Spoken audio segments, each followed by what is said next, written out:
क्या कभी सोचा है कि भारत में एक ऐसा कानून है जो ऑफिस को सिर्फ काम करने की जगह से कहीं ज्यादा एक सुरक्षित जगह बनाता है?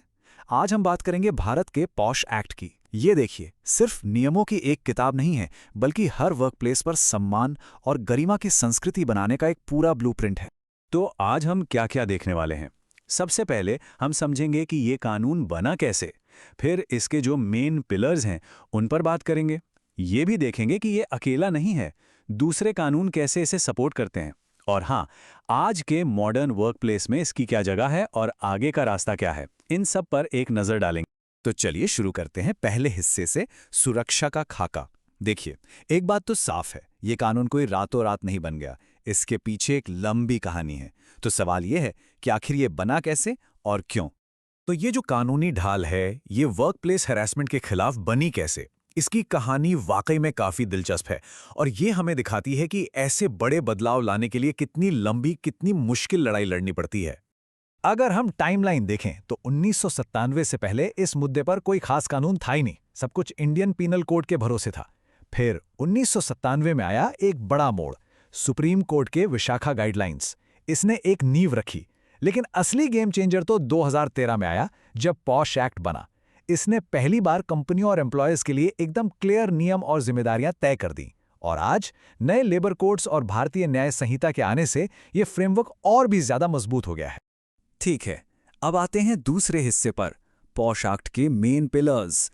आखिर इस कानून की नींव में ऐसा क्या है जो इसे इतना पावरफुल, इतना असरदार बनाता है?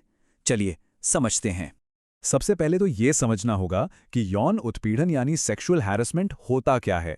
इस कानून के तहत इसकी परिभाषा बहुत ही ज्यादा वाइड है। इसमें फिजिकल, वर्बल, नॉन वर्बल सब कुछ शामिल है। पर सबसे जरूरी बात जो इस कानून को अलग बनाती है, वो ये है कि इसमें करने वाले के इरादे से ज्यादा जिसके साथ हुआ है उस पर पड़े असर को देखा जाता है। ये एक जबरदस्त, मतलब एक क्रांतिकारी बदलाव था। इसने पूरी डिबेट का फोकस ही बदल दिया। मोटे तौर पर कानून दो तरह के हैरेसमेंट की बात करता है। पहला है क्विड प्रो क्वो। इसका सीधा सा मतलब है ये दो तो वो लो। जैसे मान लीजिए कोई बॉस कहता है कि अगर प्रमोशन चाहिए तो मेरे साथ डिनर पे चलना होगा। ये है क्विड प्रो क्वो। और दूसरा है हॉस्टाइल एनवायरनमेंट बनाना, मतलब एक ऐसा माहौल बना देना जो डरावना हो, अपमानजनक हो। जैसे ऑफिस में लगातार भद्दे मजाक करना, जिससे किसी का काम करना ही मुश्किल हो जाए। ये दोनों ही इस कानून के दायरे में आते हैं। और पता है, ये कानून किसे किसे प्रोटेक्ट करता है? इसका दायरा इतना बड़ा है कि शायद आप चौंक जाएंगे। ये सिर्फ फुल टाइम या पार्ट टाइम एम्प्लॉइज के लिए नहीं है। इसमें इंटर्न्स, ट्रेनीज, क्लाइंट्स, कस्टमर्स, यहां तक कि ऑफिस में आने वाले विजिटर्स भी कवर्ड हैं। और तो और घरेलू कामगार और आज के जमाने के रिमोट और प्लेटफॉर्म वर्कर्स भी, सब इसके दायरे में हैं। मतलब बेसिकली वर्कप्लेस के आसपास मौजूद लगभग हर व्यक्ति को ये कानून सुरक्षा देता है। अब एक बहुत जरूरी नियम, अगर किसी भी वर्क प्लेस पर 10 या उससे ज्यादा लोग काम करते हैं तो वहां एक इंटरनल कमिटी यानी आईसी बनाना लीगली कंपलसरी है। ये कोई छोटी मोटी बात नहीं है। यही वो कमिटी है जो शिकायतें सुनती है, उनकी जांच पड़ताल करती है। कह सकते हैं कि निष्पक्ष सुनवाई की तरफ ये पहला और सबसे जरूरी कदम है। और इसका जो पूरा प्रोसेस है ना, वो भी एकदम क्लियर और टाइम बाउंड है। सबसे पहले सर्वाइवर एक लिखित शिकायत देता है। इसके बाद कमेटी को 90 दिनों के अंदर अंदर एक जांच पूरी करनी होती है।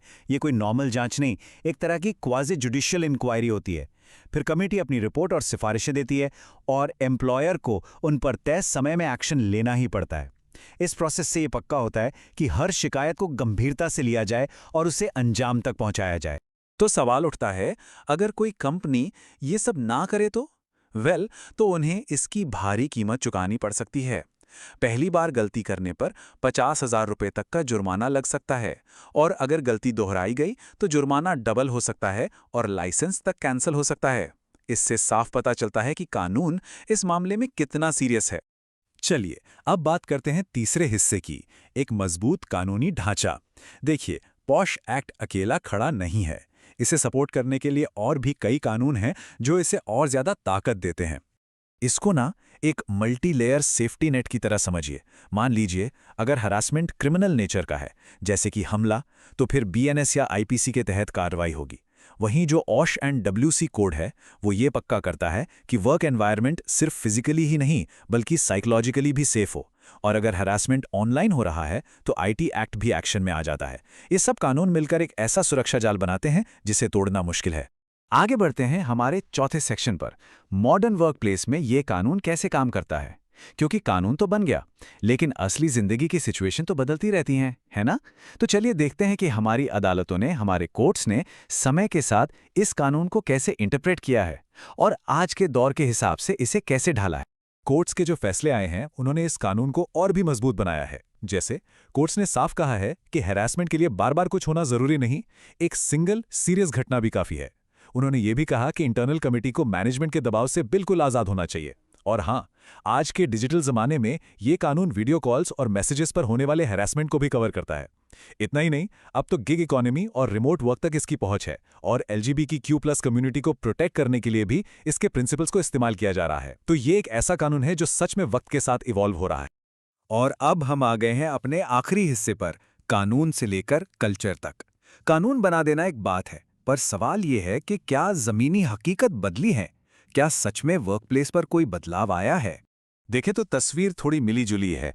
चैलेंजेस अभी भी हैं, जैसे डर और बदनामी की वजह से आज भी बहुत से मामले रिपोर्ट ही नहीं होते। खासकर अनऑर्गेनाइज्ड सेक्टर्स में इसे लागू करवाना एक बड़ी चुनौती है। लेकिन अच्छी खबरें भी हैं। जैसे जैसे अवेयरनेस बढ़ रही है, रिपोर्टिंग भी बढ़ रही है। कई प्रोग्रेसिव कंपनीज अब सिर्फ कानून का पालन नहीं कर रही, बल्कि वो अपनी इंटरनल कमिटी का ऑडिट करवा रही हैं, एनोनिमस रिपोर्टिंग का सिस्टम बना रही हैं। तो एक पॉजिटिव ट्रेंड जरूर देख रहा है। तो आखिर में बात इस पर आके रुकती है कि पॉश एक्ट का असली मकसद सिर्फ कुछ नियम बनाना नहीं है। इसका बड़ा मकसद है वर्कप्लेस के कल्चर को बदलना, कानूनी सिद्धांतों को सम्मान, सुरक्षा और बराबरी के रोजमर्रा के कल्चरल नॉर्म्स में बदलना। एक ऐसा कल्चर जहां सेफ्टी और रिस्पेक्ट सिर्फ एक कानूनी मजबूरी न हो, बल्कि हमारे काम करने के तरीके का हिस्सा बन जाए। तो असली सवाल ये नहीं है कि कानून में क्या लिखा है, असली सवाल ये है कि हम सब मिलकर इसे एक जीती जागती हकीकत में कैसे बदलते हैं।